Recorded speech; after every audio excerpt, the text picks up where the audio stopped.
All right.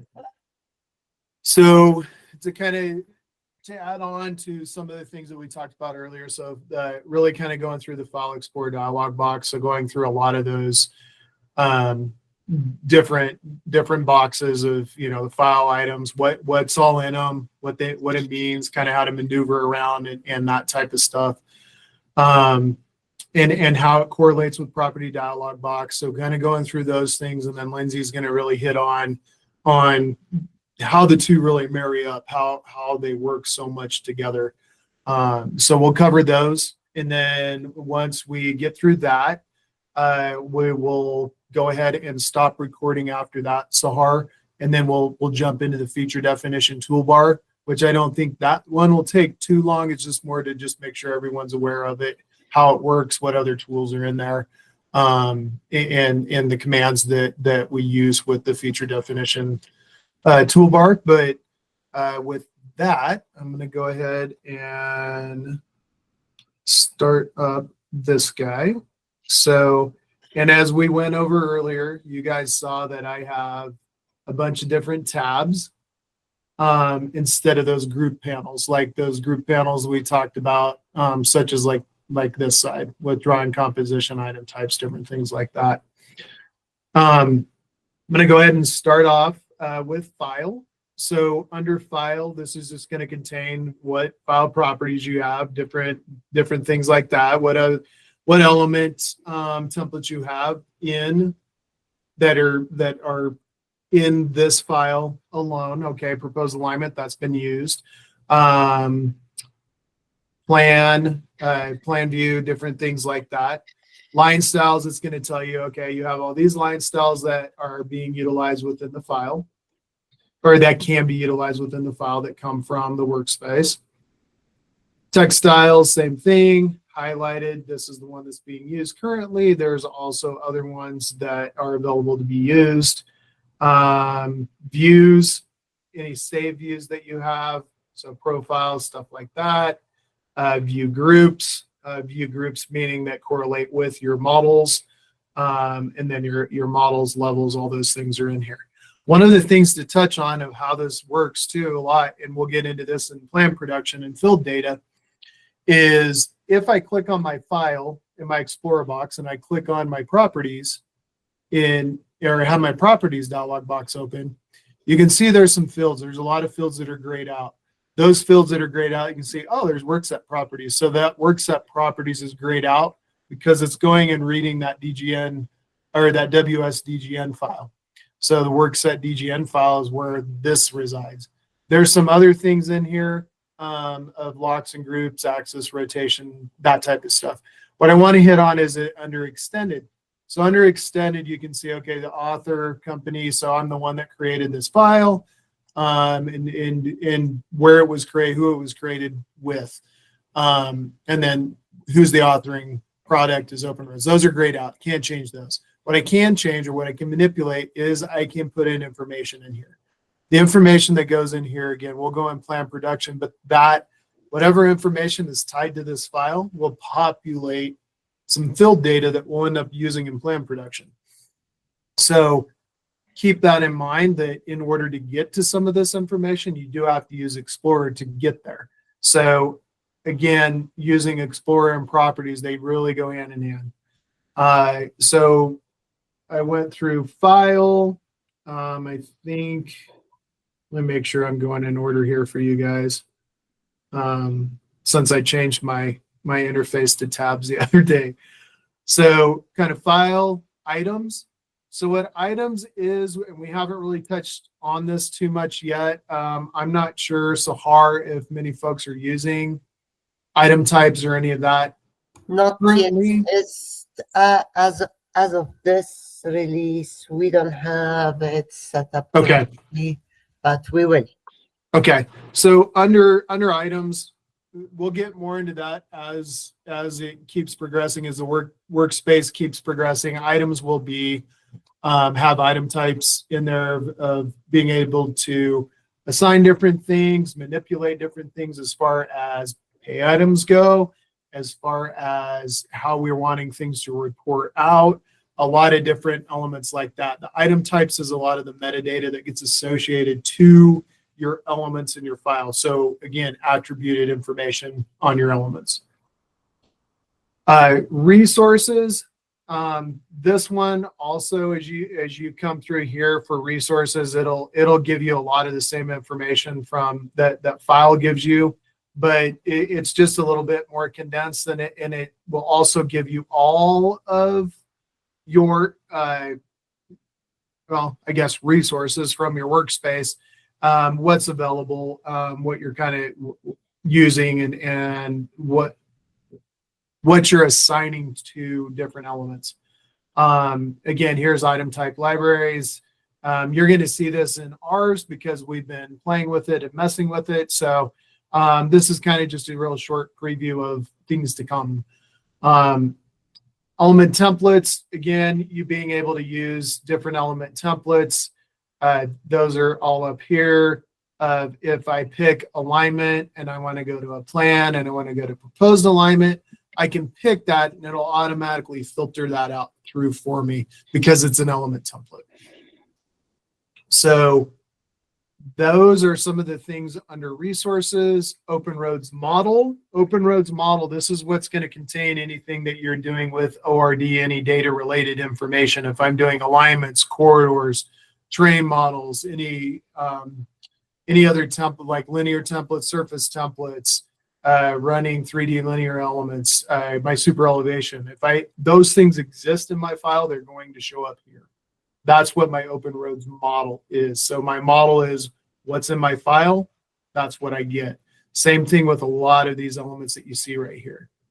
So that's through open roads model. Links. So again, kind of things to come. Some people may use them. Some might not right now. But there are different elements that will pop up that you're going to start to see kind of along with item types. I would say, Sahar, is being able to, you can do it now, but linking data to elements as well. So like if I want to put a specification to an element, I can do that. Things like that. That's what links is mainly for. So you have link sets where you can put a set together and say, okay, based on this corridor, these are the things that are associated to it. Open road standards. This one is going to tell you, so you can see the box is grayed out. When I pick that box and I pick any of these dropouts or drop downs, what's going to happen is I'm going to see, oh, okay, I have all of these things available to me. What this is doing is Open Road Standards is showing me what I have in my workspace DGN libraries that are available to me for use on my elements, and some of the things that are assigned to those as features. So, or as features, as annotation, different things like that. So here's where annotation groups, and it says, okay, I have annotation groups in all of these different categories, and I want to go to roadway, and I want to see what kind of annotation groups I have for roadway on my stationing. Here they are, kind of like what we showed a little bit ago for the annotation group. So these I cannot manipulate right now. I can copy it into my model, but I can't manipulate it straight from here. That's why it's grayed out, because it's part of my workspace. So my workspace in my libraries through my Open Road Standards, I cannot manipulate that. What I can manipulate are anything that are in my file. So I do have annotation groups. So I have that. And as I showed earlier, oh, I have managed. So now I can go do what I need to do with that. Same thing with like feature definitions. I have a feature definition of my alignment. I can go to properties on that. Here's my seed name. Okay, I don't want that. I want to name it what it needs to be named. That's where I can really start to work back and forth with a lot of that stuff. So that's Open Road Standards. Some of you, and I don't know so hard, does everyone have drainage and utilities and survey available to them? Yep. Okay, perfect. So drainage and utilities model. What this does is in here, if I have profile runs, and again, based on drainage elements, for profile runs. If I'm using utilities and I'm doing a water line or I'm doing a sanitary or storm sewer layout, and I have a profile, that's where these profile runs come into play. You have nodes, conduits, drainage areas. So there's a lot of different things through drainage and utilities. Some of you have probably already taken this with Envision CAD with Stephen. And I'm sure he's already gone through a lot of this if you've already taken that. So I'm just touching on it very quickly, where if I do go drainage and utilities, you can see for my layout, different conduits, nodes, all of those different things. What happens is once those start populating in here, I have that information in here. But the great thing about it is if I do click on it, come over here, it's going to give me all that metadata. Same thing. It's going to tell me what my invert in, invert out, what kind of material, what size. If I got a pipe, what size of pipe, what kind of pipe, is it RCP, is it VCP, what are we looking at? So that's where drainage and utilities comes into play. Same thing with the utilities model. If I have a 3D utility model and I have test holes, I have information that's associated to that. That's where a lot of this information resides.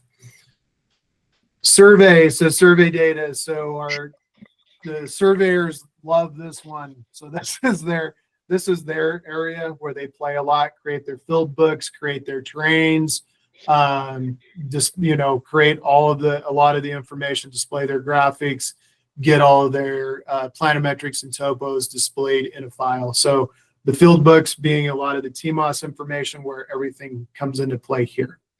So survey tab. So that's all File Explorer. So I wanted to go through that, kind of show the relationship. Lindsay, do you want to go ahead and take the screen and then you can show your comparison on what the Explorer does with properties through your corridors and different things like that? Yeah.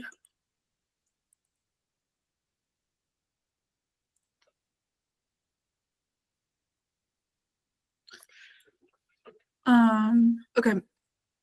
So I was just gonna kind of reiterate the connection between the two while having a bunch of stuff open. And basically just anything you click on your model. So I have my alignments, which is this alignment here. You could change it from proposed to maybe driveway alignment. Just using your Explorer and properties, you don't have to go into the alignment and do that. Also, once upon a time, I lost my corridor bucket, and through here, you can come do all those things. You can reprocess, you can get to your bucket, you can do your reports. So it's just one more way to access everything and to know what's going on. You can tell from design to final to top mesh. You could change your corridor very quickly. You can also add, if it were into design, we could still add the top mesh display here. We could add contours in here. You can see it automatically changed my section view. And then just also as simple as, which I think Jeremy hit on, but you click on an element, you're like, wait, what is this? Okay, it's on edge line. The area is here. Sometimes the area, if you reference something in the scale or you copy it, so I do recommend the measure tool for area, but you can get an initial read with the properties. And those are just my few ads. So I think we could stop recording and look at questions.